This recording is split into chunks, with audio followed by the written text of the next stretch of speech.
Hello and welcome to some more Star Citizen, looking at what the most important features for 2021 are for Star Citizen, what Cloud Imperium are working on for the year, and what we might see in terms of important tech and updates. The much touted iCache is probably the most important of all things, as it's needed for so much. This is back-end tech that enables the floodgates to open on various content, and is needed for a huge amount of the game to start coming together. We are expecting it by Q3 of 2021, but we'll see a little bit more of an update on that later this year. This leads to things like full persistence, faster, more optimized servers, server meshing, and a whole host of game content. In fact, a lot of the other content we're going to talk about here that Cloud Imperium are working on are requiring iCache to come online. So we've got personal and physical inventory as well. This is hugely important. This will remove magic bags of holding. Items that you want to have access to will need to be stored proximately to yourself in a ship, on your person, in a hab, a location, all that sort of stuff.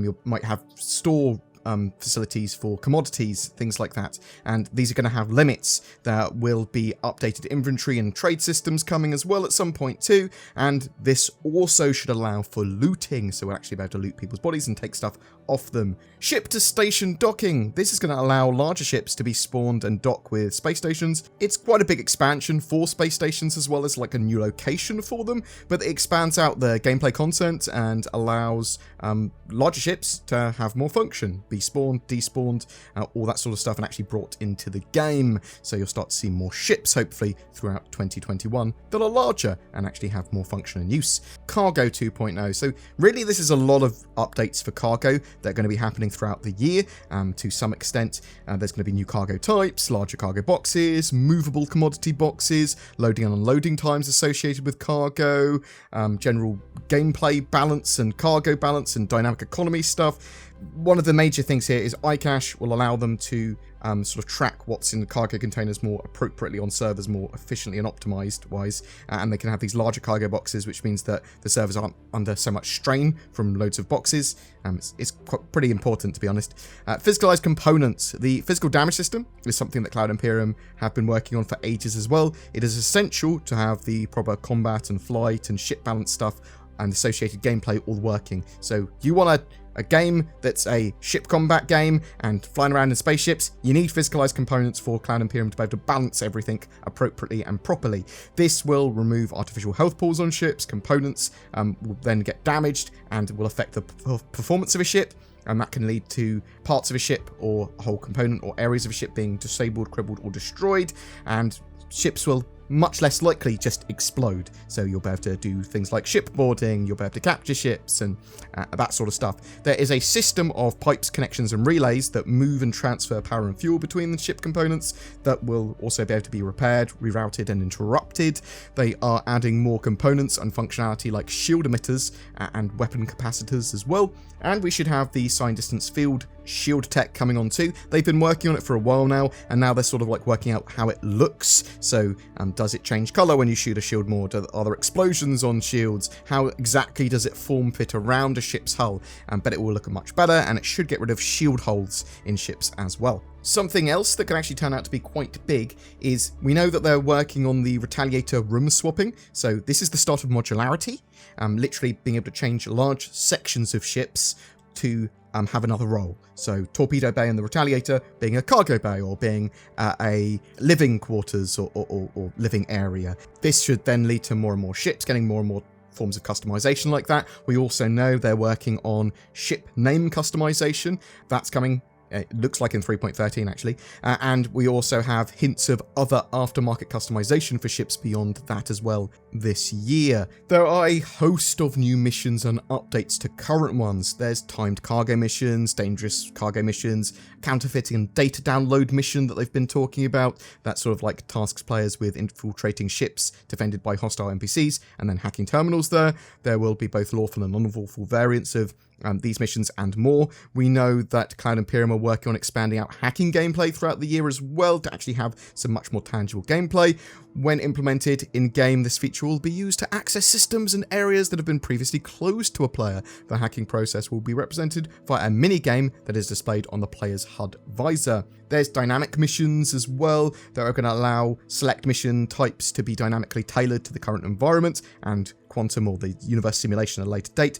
These missions will be customizable and payment will accurately reflect the distance traveled and risk involved. So they're sort of updating missions to be more appropriately rewarding, but also a bit more appropriate to what's going on in the game. And dynamic missions, when it expands out and gets a bit more refined, that's incredibly important, obviously. There's going to be racing at Grimhex. There's the reputation system expansion as well. There's going to be org perks and benefits based on who you have reputation with and who you've been doing missions for as well. Bounty Hunting version 2, enabling players to track criminals via the Mobiglass, security apps and distress beacons, comm arrays, air traffic control systems, cameras and NPC informants. This will rely on various new backend tech, including virtual AI and the NPC scheduler and security service. So basically a load of stuff coming together, which all adds to the sort of dynamic universe simulation and quantum system that they've talked about a lot. One of the more exciting things coming soon as well, hopefully the next few weeks, is the new events like Xenothreat, Fleet Battles, but there should be more unique and interesting ones throughout the year as well, not just these Xenothreat ones that are going to be as part of the 3.12 branch. We know they are planning the removal of FPS green zones, so that means you're going to be able to pull your guns and use your weapons and all that sort of stuff while at landing zones, while on stations and that sort of stuff. So that actually adds a lot more gameplay and makes those areas be able to have like missions and assaults and things like that going on. There is a load of NPC, dynamic universe and AI updates. They plan to have spawn closets built in for 2021. So these allow entities like NPCs to spawn in areas outside of players' view so that you can actually have diegetic responses. Populations can be represented properly, NPCs going off work or security forces being called in and then despawned. They can sort of do all of this in a much more appropriate way without them just sort of like magically spawning in front of people. There is important work to dynamic population spawning as well, as part of that, subsumption mission logic, as well as the security forces and NPC sort of reinforcing areas. I really want to see take a bunker and hold it while waves of NPCs attack you. I like that idea. I want to see that on space stations. I want to see that on the ground. I think that's generally pretty cool gameplay, and if there's a nice reward for that, and hold it for potentially hours. Generally better, more efficient, less dumb AI that I'd like to wait on the server is something that we're expecting throughout 2021, but there needs to be a huge amount of work done to AI, NPCs and more. There is also a huge amount of work going on into the quantum and universe simulation stuff and getting the game actually to have a dynamic economy and get sort of ready for the dynamic universe simulation, though we might not see much of that in our actual hands finished in 2021, but they are starting to have everything brought together. Something else that I'm very much looking forward to as well, NPC and AI related, is the server blades. Not sure how far we'll be into having server blades be able to control turrets by the end of 2021, but it's very possible. Obviously there's AI and NPCs in game now that can do that for the AI ships, so how hard is it to get it for a player ship? There's a lot of expanding out gameplay areas, so we've got the first gas giant Crusader and its landing zone Urizen coming. That's actually pretty big for 2021. They are finishing off a large portion of the Stanton system as well, it looks like, this year. There's other stuff that would be massive if it makes it by the end of the year, and I'd say it's 50-50 whether it does, and that's Pyro, jump points and server meshing, okay? Sort of like all coming together. If they get Pyro, jump points, server meshing in, then they will call that patch 4.0, and we could have that by Q4 2021 if we are lucky. So, and the reason I say if we're lucky is they are such, server meshing especially, is so huge and important that it needs to be done correctly and needs to come into the game when it's ready.